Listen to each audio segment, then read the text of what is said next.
오늘 말라기서를 통하여 쌓아도 헐리라는 말씀으로 여러분과 말씀을 나누고자 합니다.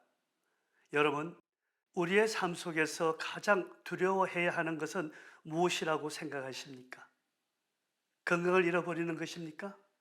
아니면 물질이 없어지는 것입니까? 기업이 망하는 것, 아니면 내 명예가 실추되는 것, 자녀가 잘못되는 것, 죽는 것. 그러나 아닙니다. 우리가 가장 두려워해야 하는 것은 하나님을 잃거나 잊어버리는 것입니다. 하나님께서 나를 외면하시는 것입니다. 아무리 좋은 집과 풍족한 생활을 하고 있다고 해도 그 삶 속에 하나님이 안 계신다면 그의 삶은 암흑일 뿐입니다. 진정한 기쁨과 소망이 없는 삶이 되기 때문입니다. 오늘 말씀은 이스라엘 백성들이 수세기 동안 살아오면서 그 많은 제약 속에서도 하나님은 그들을 징계하였을지라도 외면하지 않으셨습니다. 그러나 그들이 끝까지 하나님의 말씀을 외면하고 불순종하고 더 나아가 하나님의 그 존재를 무시하자 끝내 외면하시고 400년의 암흑기를 주셨습니다. 이스라엘 백성에게는 어떠한 고난과 고통보다 더 혹독한 시련의 세월이었습니다. 나의 인생에도 하나님이 안 계신다면, 하나님이 나를 외면하신다면 이를과 같은 인생의 암흑기를 맞이할 것입니다. 70년의 바빌론의 포로에서 해방되어 고국으로 돌아온 유다 백성들은 선지자 학개와 스가랴로부터 장차 큰 영광이 임하리라는 예언으로 큰 희망을 갖고 무너진 성전을 다시 건설했습니다. 그러나 수십 년이 지나도 임하리라는 그 큰 영광은 나타나지 않고 오히려 기근과 풍작이 계속되자 유대인들은 장차 더 큰 영광에 대한 소망과 기대는 점차 무너져 버리고 더 나아가 하나님의 사랑과 언약에 대해서 의문을 품기 시작했습니다. 결국 그들은 좌절과 낙심에 빠져 형식적인 종교 생활과 거짓된 신앙 생활을 하게 되었습니다. 이러한 상황 속에서 말라기 선지자는 너희들이 겪는 이 어려움은 너희들 죄악 때문이라고 선포하면서 하나님의 약속인 이 메시아의 오심 큰 영광은 분명히 이루어질 것이니 너희들은 죄를 회개하고 하나님께 돌아오기를 권면했지만 그들은 끝까지 거부했습니다. 그 결과로 그들은 400년이란 암흑기의 고난을 맞이하게 되었던 것입니다. 그 이유가 첫 번째, 그들은 하나님의 뜻을 외면했기 때문입니다. 하나님께서 이스라엘 백성들에게 내가 너희를 사랑하였노라 그러자 그들은 하나님, 지금 우리가 이렇게 고난을 겪고 있는데 우리를 사랑하신 증거가 어디 있습니까? 그러자 하나님은 내가 야곱은 사랑하였고 에서는 미워하였다. 다시 말씀드리면 내가 너희를 사랑한 것은 너희의 조상 야곱을 사랑했기 때문이다. 그 이유는 내가 내 뜻을 이루기에 야곱을 선택했고 야곱이 그 뜻을 잘 이루었기 때문에 그의 후손인 너희들도 내 뜻을 이루기 위해 사랑했다. 그러나 너희는 지금 에서와 같이 나를 떠난 어리석은 생활을 하고 있기 때문에 너희는 고난을 받고 있는 것이라고 말씀하고 있습니다. 그러면 여러분, 하나님께서 야곱을 사랑한 이유가 어디에 있습니까? 그러려면 이스라엘이란 이름이 어디서부터 시작되었는가를 알아야 합니다. 하란 외삼촌 집에서 20여 년 동안 종살이 아닌 종살이를 하다가 하나님 약속 가운데 고향으로 돌아오던 중 야복 강가에서 그 믿음을 보시고 하나님께서 야곱에게 주신 새로운 이름이었습니다. 이스라엘. 성경에는 하나님과 겨루어 이긴 자라고 기록되어 있지만 언어적으로는 하나님의 통치하신다는 뜻입니다. 여러분, 이 세상에서 하나님과 겨루어 이길 자는 아무도 없습니다. 이스라엘의 이름은 하나님이 통치하신다, 즉 하나님의 백성이라는 의미입니다. 이러한 하나님의 백성이라는 그 이스라엘 이름으로 불릴 수 있었던 것은 하나님께서 야곱의 사명인 12지파를 온전히 형성하였기 때문입니다. 큰 민족을 이루어 주겠다는 아브람과의 약속을 야곱을 통해 그 아들 요셉이 애굽의 총리가 되어 그 가족 70여 명이 애굽의 고센 땅으로 이주하면서 400여 년 후 모세를 통해 출애굽할 때는 약 200만 명이라는 한 민족이 한 나라가 형성하게 되었던 것입니다. 아브라함을 통해 이루시려는 하나님 나라의 기초석인 이스라엘 백성들, 그 기초석을 이룬 것이 야곱이었습니다. 그래서 그 야곱을 사랑한 것입니다. 그러면 형 에서는 왜 미워했습니까? 그는 하나님께 주신 장자권을 팥죽 한 그릇과 바꾸어 버렸기 때문입니다. 에서에게 주신 그 장자권은 그 장자의 축복을 통하여 동생 야곱과 협력해서 하나님의 사역을 잘 감당해야 하는 것이었는데 에서는 하나님의 그 뜻을 외면했던 것입니다. 여러분, 세상의 것을 얻기 위해 영적인 것들을 무시하는 것은 하나님을 무시하는 하찮게 여기는 것입니다. 이것이 멸시입니다. 에서는 하나님께 주신 그 사역을 우습게 여겼던 것입니다. 그래서 미워하셨다는 것입니다. 하나님께 주신 뜻을 외면하는 것은 전능하신 창조주 하나님을 인정하지 않는 것입니다. 하나님 뜻을 온전히 이루지 아니하려는 자는 이 땅에 보낸 사명을 거부하는 자입니다. 그러한 자는 하나님에게 아무런 필요 없는, 소용없는 그러한 존재입니다. 그러한 자는 하나님으로부터 외면을 당하여 황폐한 존재로 버림을 받을 수밖에 없습니다. 고난의 길을 갈 수밖에 없습니다. 끝내 지옥의 큰 고통을 받을 수밖에 없습니다. 하나님께서 이스라엘 백성들을 악한 세력 가운데 구하시고 죄 가운데서 구원하신 것은 그들을 통해 하나님의 뜻을 온전히 이루기 위한 것인데, 그 뜻을 에서와 같이 외면했기 때문에 하나님도 그들을 에서와 같이 외면하셨다는 것입니다. 여러분, 하나님을 하나님이심을 인정하시길 바랍니다. 그리고 주신 사명 온전히 감당하는 내가 되겠다고 고백하시고 행하시길 바랍니다. 그러한 삶을 살 때 하나님은 야곱을 사랑한 같이 나를, 또 여러분들을 사랑하시며 함께 하십니다. 두 번째, 그들이 고난을 당하는 것은 하나님의 사랑에 감사하는 신앙이 없었습니다. 유다 백성들은 감사를 몰랐습니다. 오히려 불평, 불만으로 가득 차 있었습니다. 그래서 주께서 우리를 어떻게 사랑하셨습니까? 하고 따졌던 것입니다. 왜요? 지금 현실에 보이는 것을 하나님을 판단하였던 것입니다. 이 같은 질문에 하나님은 이스라엘 주변 나라 에세의 후손인 에돔을 예로 들면서 그들이 무너진 곳을 다시 쌓아도 나는 헐어버리겠다고 말씀하셨습니다. 이 에돔은 교만해서 하나님을 의지하지 않고 형제 이스라엘 재난을 기뻐하며 또 배반하고 약탈한 죄도 오래전에 하나님의 심판으로 영원히 항폐되어 덜 짐승의 소굴이 되었고, 이스라엘은 비록 바벨론의 포도가 되었었지만 다시 회복하여 자신의 삶 터전에서 소망찬 미래를 건설할 수가 있었습니다. 그러면 에서와 같이 그러한 패역을 저지른 이스라엘은 왜 항폐하지 않았는가? 에돔보다 공의 많고 신앙이 좋았기 때문일까요? 아닙니다. 오히려 하나님께 받은 특권과 은혜에 비하여 더 패역하고 불성실했습니다. 그런데도 하나님은 이스라엘을 포로에서 해방시켜 자기의 땅으로 다시 살 수 있도록 해주셨잖아요. 무엇 때문입니까? 무엇으로 가능했습니까? 이는 전적으로 하나님의 은혜와 사랑이었습니다. 이 은혜와 사랑은 조상 야곱의 충성으로부터 시작되었던 것입니다. 그러나 이스라엘은 이 사실을 깨닫고 더 감사해야 했음에도 불구하고 이들은 감사하기는 그냥 더 큰 축복을 내리지 않는다고 하나님께 불평하였던 것입니다. 그들은 눈에 보이는 것으로만 판단했던 것입니다. 70년 포로에서 해방시켜 주신 그 하나님을 잊어버리고 당장 현실이 고달프고 힘들다고 하나님을 원망했던 것입니다. 그래서 말라기 선지자는 이렇게 패역하고 완고해진 이 백성의 심령을 꾸짖으며 1장 5절에 너희는 이스라엘 나라 밖에서까지 위대하신 하나님께 감사를 드리라고 권면하고 있습니다.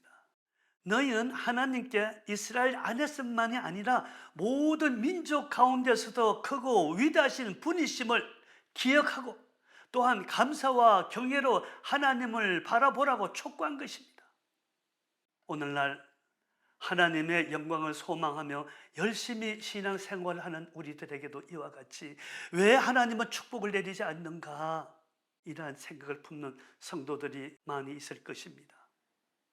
여러분, 이 시대에 우리들에게는 점차 감사하는 믿음이 적어지고 있습니다.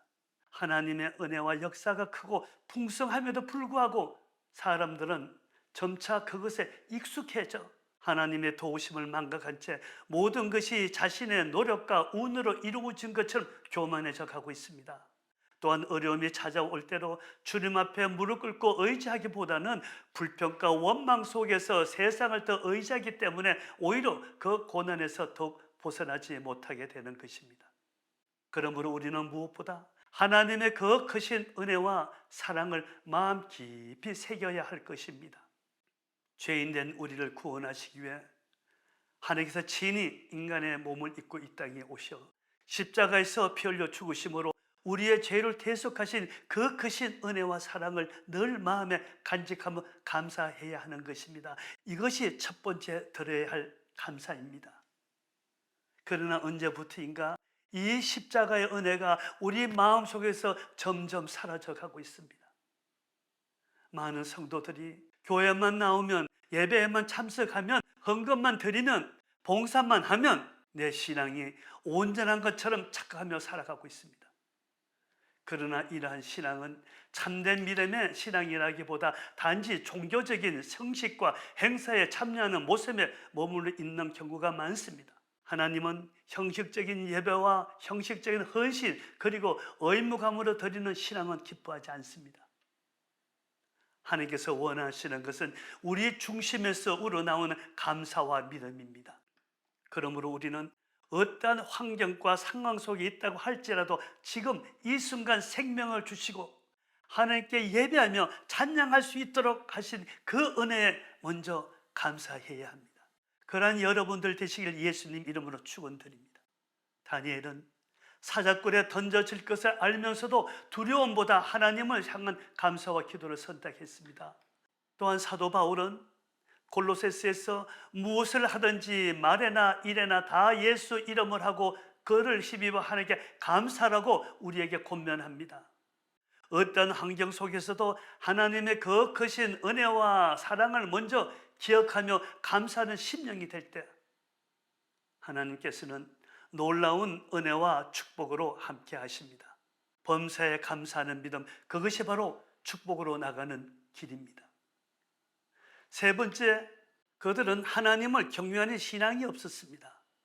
1장 6절에 백성들이 하나님을 공경하지도 않고 두려워하지도 않는 모습을 책망하셨습니다. 그런데도 그들은 오히려 우리가 어떻게 주의 이름을 멸시했습니까? 라고 반문하고 있습니다.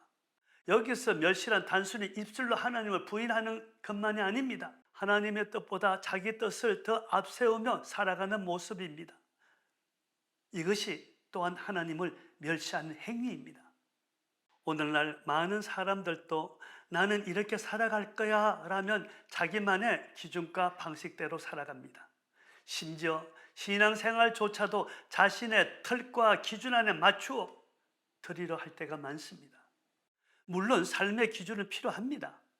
그러나 그 기준이 하나님의 뜻을 가리고 인간의 생각을 더 앞세우게 된다면 그것은 참된 믿음의 모습이 아닙니다.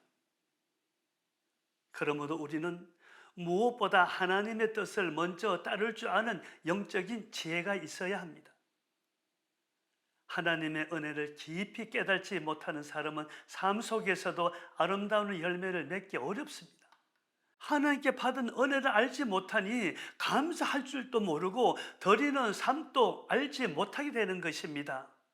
유다 백성들도 마찬가지였습니다. 하나님께 드리는 제사와 헌물을 가볍게 여기며 가장 좋은 것은 자신들이 취하고 율법에서 금지한 흠있고 병든 제물들을 하나님께 드렸습니다. 그러면서도 그들은 하나님의 축복은 기대하고 있었습니다. 이것이 바로 하나님을 멸시하는 것이요 하나님의 이름을 하찮게 여기는 태도입니다. 하나님께서 이미 이사야 선지자를 통하여 다시는 헛된 재물을 가져오지 마라. 다 쓸모없는 것들이다. 누가 너희에게 그런 것들 가져오라고 했느냐? 너희는 내 마당만 밟을 뿐이라고 말씀하셨습니다. 하나님의 형식적인 예배와 형식적인 순종, 습관적인 감사, 그리고 세상과 타협하는 합리적인 신앙을 기뻐하지 않습니다. 하나님께서 원하시는 것은 진실한 믿음과 온전한 순종, 그리고 감사의 심령입니다. 이러한 자들에게 하나님은 너희 가운데서도 누가 성전 문을 닫아 걸어서 너희들이 내 제단에 헛된 불을 피우지 못하게 하면 좋겠다, 나는 너희들이 싫다, 이 말씀은 단순한 구정이 아닙니다. 형식적인 예배와 중심 없는 신앙에 대하여 하나님은 더 이상 예배를 받지 않으시겠다, 주님의 몸된 교회를 포기하겠다, 심령의 성전을 이룬 너희도 포기하시겠다는 무서운 진로의 말씀으로 경고하고 있는 것입니다. 여러분, 진정으로 하나님의 사랑과 도우심에 감사한다면 주님의 몸된 교회의 한 지체로서 참된 헌신과 희생의 삶을 살아가시길 바랍니다. 우리의 삶 전체를 감사의 번제물로 삼아 하나님 앞에 올려드려야 합니다. 또 다른 사람의 신앙을 바라보거나 비교하기보다는 주님께서 나에게 무엇을 원하고 계시는가를 먼저 찾고 순종해야 합니다. 이것이 하나님께서 기뻐하시는 참된 헌신이며 희생입니다. 교회의 주인은 내가 아닙니다. 사람이 아닙니다. 교회의 참된 주인은 하나님이십니다. 우리 목회자는 하나님께 맡겨진 사명을 감당하는 청지기일 뿐입니다. 그러므로 성도를 또한 하나님께서 맡기신 교회를 자신의 교회처럼 사랑하고 함께 지키며 기도와 헌신으로 세워가는 책임 있는 청지기가 되어야 합니다. 교회를 사랑하고 교회를 위해 기도하며 헌신과 책임으로 섬기는 자들에게 하나님께서 더 큰 사명과 더 풍성한 은혜를 맡겨주십니다. 여러분, 하나님께 충성된 자에게는 반드시 은혜와 축복이 있음을 기억하시길 바랍니다. 네 번째, 그들이 그런 어려움에 당하는 것은 온전한 11조를 드리지 않았습니다. 3장 8절에 하나님은 11조를 드리지 않는 자에게 도둑질이라고 격한 표현을 사용하였습니다.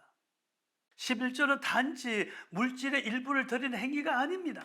내 삶의 모든 것이 하나님께서 왔음을 인정하고 하나님의 은혜에 감사함으로 드리는 믿음의 고백입니다. 그러므로 어떠한 어려움과 형편 속에서도 하나님의 것이 11조를 구별해 드릴 수 있어야 됩니다. 그것은 하나님의 축복을 경험하는 믿음의 통로이요, 동시에 하나님 앞에서 나의 중심을 드러내는 신앙의 기준이 되기 때문입니다. 여러분, 이 시간 우리 자신을 한번 돌아봅시다. 내 삶의 가장 어려웠던 시기는 언제였는가? 그때 나의 신앙은 어떠했는가? 지금 나는 하나님 안에서 밝은 삶을 살아가고 있는가? 아니면 영적으로 메말라 있는가? 꼭 이스라엘 백성들처럼 하나님의 이름을 가볍게 여기며 살아가고 있지는 않는가? 예배와 교회가 어느 순간부터 부담과 의무로만 느껴지지는 않았는가? 하나님보다 세상과 사람과 물질을 더 의지하지는 않았는가? 하나님께 서운한 것을 구별하여 드리지 않은 것은 없는가? 나는 하나님 앞에 온전한 11조와 감사의 삶을 드리고 있는가? 이 시간 우리의 신앙을 다시 돌아보며 진정으로 하나님의 사랑과 도우심에 감사한다면 참된 헌신과 희생의 삶을 살겠다고 결단해야 합니다. 그것이 하나님을 경외하는 믿음이요, 하나님께서 기뻐하는 참된 신앙입니다.